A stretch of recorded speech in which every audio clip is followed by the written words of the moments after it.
inequality is something that is wrong in the society that we live in today. Well, as our political regimes continue to grow as they are, it is something that is an issue that everyone has to see in this country. Not as much internationally. Today, I will be informing you guys about my subjective experiences with white privilege, where I grew up, and public places as well. In a class with as much diversity as it has, in the school with a large diverse population of many races, it is something that needs to be dealt with. I grew up in a bubble, a place with very few minorities, and it was a very, very different to the class that we lived in and the places we've lived in today. I was shielded, I was not able to grow, and I did not learn about the world properly. So, yeah, my Malibu upbringing was a fake place, and I was in a place that is not true to realism. Primarily, first of all, the main reason why I'm talking about this is because I believe that white privilege is something that should not be apparent in this country that we live in today. Today, first of all, I'll be talking about my subjective experiences with growing up in Malibu with white privilege. Secondarily, the white privilege in terms of public authority. And thirdly, in terms of college admissions and jobs in the future. To begin with, I will start off with talking about my Malibu upbringing. So, my subjective experiences. I grew up in a beautiful place in Malibu, about a mile and a half from the sea, absolutely gorgeous, pristine beaches, a lot of overpriced shops, some Louis Vuitton, and some beautiful places. However, the city, according to the US Census of 2017, stated that it had a population of 12,875, with a demographic very, very undiverse, with 88.6% Caucasian people. Why is this not a good thing?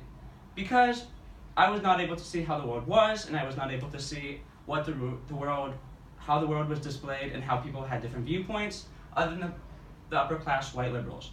So, going on with that statement, I have an anecdote to tell you guys about.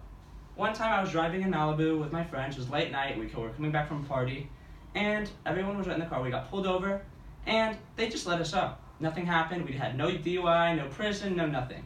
So as a result, I was really, really destined when I had another experience with my friend Brandon in the car. My friend Brandon is a man he's half Filipino and half African American.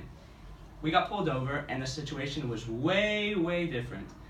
I thought I was getting the DUI. I started shaking, I was very scared, and I really did not know what to do. Luckily, for my case, I wasn't the one drinking. I had no alcohol in my system, and they made me blow, and everything was okay. But it was a lot scarier, probably because of my white privilege and the different experience without white privilege with my friend Brandon. I believe that's why we got pulled over and it took a lot longer to get out of the situation. Thirdly, now I'm going to be talking about white privilege in public places. Especially the airport is a place where white privilege is something that is very apparent. I go to the airport about 4 or 5 times a year traveling for vacation, leisure, and business. With that being said, I normally just get through security. It takes about 30-40 minutes, and everything is normally just all right. However, I was in Atlanta one time with my friends, and we were going to a baseball game at SunTrust Park for the opening of the Atlanta Braves, and instead of taking the normal 30-40 minutes like I did through security, I had a guy in front of me who was of African American descent, had dreadlocks and a hood.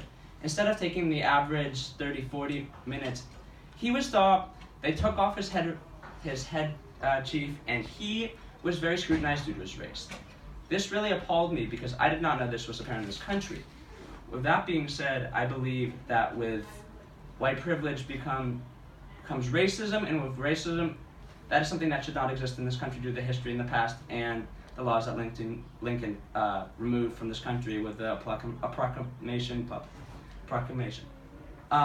Continuing on, according to a woman by the name of Andrea Sachs from 2019, from the Washington Post, called "How Long Should We Wait in Airports?" It takes an average of 42 minutes in international and domestic airports to get through security. And with that being said, in the end of that story, the guy missed his flight, he missed his wedding, and as a result, this was a very apparent because he was African American. This was due to white privilege, in my opinion. If he was not African American, I do not believe this would have happened.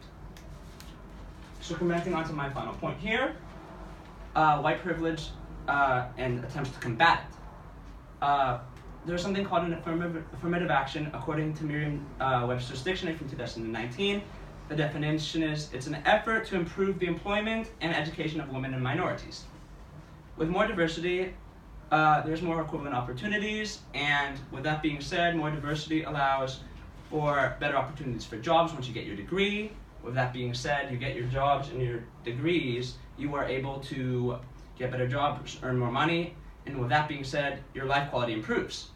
With more quality of life, there's more sustainable living, and thus a more happier life. Today, I've talked to you guys about my subjective views on white privilege and my childhood.